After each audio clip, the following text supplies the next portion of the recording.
DM Soundararajan ரொம்ப பயங்கரமா நல்லா பாடுவாரு, உணர்ச்சி வசமா பாடுவாரு.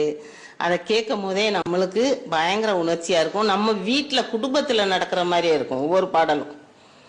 அது எம்ஜிஆருக்கு பாடும்போது, சிவாஜி கணேசனுக்கு பாடும்போது, ஒவ்வொருத்தவங்களுக்கும் பாடும் போதெல்லாம் பயங்கரமா இருக்கும் பார்த்துக்குங்க. அதே மாதிரி கச்சேரி முனிச்சாலையில எங்கே போட்டாலும் ஆளாக போய் கேட்க போயிடுவேன். அது முடிஞ்சிட்டு வீட்டுக்குள்ள ஏற்ற மாட்டாங்க. ஆம்பளை பையன் மாதிரி ஊர் சுத்த போறியா அப்படிம்பாங்க.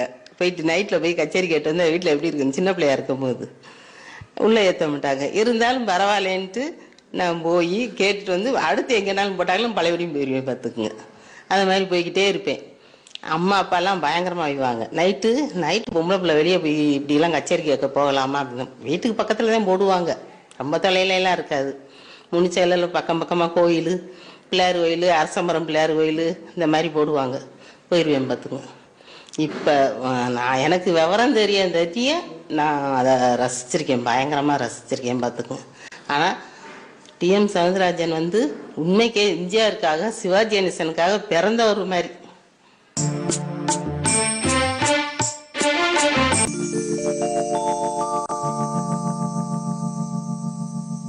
டிஎம்எஸ் சாரோட வாய்ஸ், அவருடைய கம்பீரமான அந்த குரல், எம்ஜிஆருக்கு ஏற்ற மாதிரியும் சிவாஜிக்கு ஏற்ற மாதிரியும் ஜெய்சங்கர் அந்த மாதிரி டிஃப்ரெண்ட் ஹீரோஸ்க்கு ஏற்ற மாதிரி அவருடைய வாய்ஸ் வந்து ரொம்ப அபிரதமாக இருக்கும் அவரோட வாய்ஸு.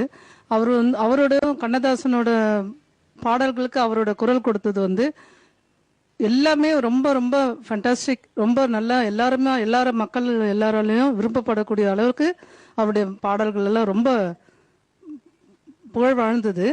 அவர் தொடாத சப்ஜெக்டே இல்லை. பாசமலர்ல ஒரு குழந்தை பிறந்த அந்த குழந்தைய சீராற்ற ஒரு பாட்டு, மலர்ந்து மலராத பாதி மலர் போலன்ற அந்த பாட்டை இன்னைக்கும் அந்த குழந்தைங்களுக்கு நம்ம பாடணுன்ற ஒரு எண்ணத்தை உருவாக்கி, எத்தனையோ ரைம்ஸ் வந்துட்டா கூட அந்த பாசத்தோட அந்த பாடுற பாட்டு எனக்கு ரொம்ப பிடிக்கும்.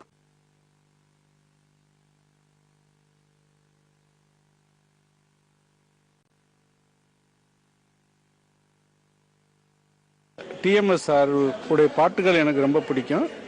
அவருடைய தனித்திறமை, அதாவது சிவாஜி கணேசன், எம்ஜிஆர், ஜெய்சங்கர், ரவிச்சந்திரன் யாராக இருந்தாலும் அவங்களே பாடுற மாதிரி இருக்கும்.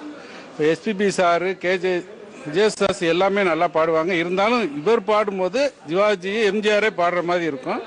அந்த திறமை வந்து டிஎம்எஸ் சார் ஒருத்தர்கிட்ட தான் இருக்குது. எப்போ வேணாலும் கேட்கலாம். தத்துவ பாடல்கள் எம்ஜிஆருக்கு அவர் பாடின பாட்டுகள்லாம் இப்பயும் நான் கேட்டுக்கிட்டு இருக்கேன் டெய்லி. உன்னை அறிந்தால் நீ உன்னை அறிந்தால் அந்த பாட்டு.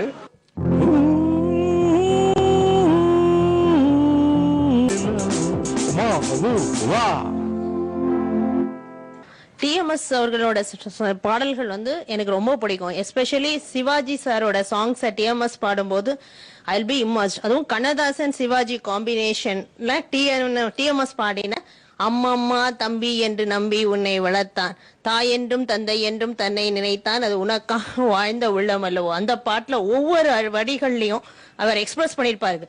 ஒரு அண்ணங்கிறவர் வந்து வளர்த்த தம்பிகள் சரியான முறையில அந்த அண்ணனை கவனிக்கலைனாலோ, இல்ல தங்கையோ அண்ணனோ அந்த மாதிரி பாசங்களை கொடுக்கலனாலோ, என்ன மாதிரி ஒரு மனிதன் ஃபீல் பண்ணுவானோ அந்த ஃபீலிங்ஸ் 100% அவர் காமிச்சிருப்பாரு. அந்த பாட்டு வந்து ஒவ்வொரு சில குடும்பங்கள்ல இன்னைக்கும் அந்த பாட்டினோட பிரதிபலிப்புகள் நிறைய இடத்துல தெரியுது. அட்லீஸ்ட் அந்த பாட்டுகளை கேட்ட பிறகாது நம்ம வந்து நம்முடைய அண்ணன், தம்பி, குடும்பம், அந்த தங்கச்சி பாசங்களை நல்ல முறையில கொண்டு போய் நம்ம அண்ணன்மார்கள் நம்மளை வளர்த்து விட்டதை நினைச்சுக்கணுங்கிறத நினைக்க நம்மளை தூண்டுகிறது.